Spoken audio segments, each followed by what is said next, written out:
دیمنن وی بوی را هاتنو چون آکریه کوسه کسی دا مردن و نه کس جی بریندار. هر دو ترومپل به تمامی جناف چوینو. شوفرین هر دو ترومپلان کنترول شوفری جداز دا. بویر لسر ریکا دو ساید آکری بو روویا چه بویه. هر دو شوفرین ترومپلان کرمامت ایکن.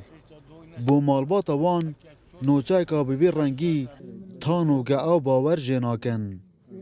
يوم الجمعة بيتشوم ناس لا بيخمل وارد فرو أجي تشوم تلفون الساعات ونزور هذه شو وارد ما فروينا خروج ساعات هو من يجوخ كرازي هات أجيك على صوت وتبغى أمدليل من دين يجوخ دي شوخ وكوني هين في توتليل هذا يجيك صايغ برازوي من يكرر من عمري خدي كرجيك تشوم منه جبرازوي من ما قدر أخذ أنا كرر منه برازوي من الصايغن.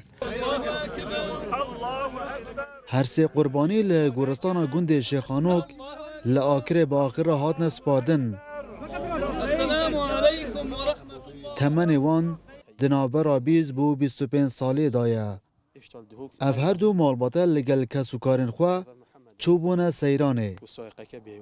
مامی و همه کریت های بس اف کچه های وقتی سفری زور یوا کچ ماما و گود بیا برایت خو اف خوشکجی هبی گود بیا از ایگل سولاوی چما داخل ما محمد گیان خود دست دا و گل سولاوی جی گیان خود دست دا الهامش گیان خود دست اوه شوله که قضا و قدر الان برایت ویش گفت ماشاءالله ما با بورد خوشکا خود گل من تا بودا گل محمد چی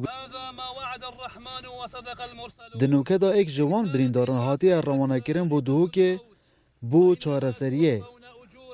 بریندارن دیتر جی لنخوشخانن آکره چاره سریه وردگیرن.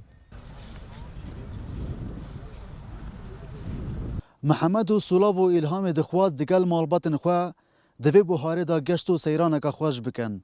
لوان نزانی قدروان دی بیوی رنگی بیتو هر سیک دی لئیک و رسان هینه بشارتن و خمکان مزن بو هر دو مالباتن خواه بجهیلن.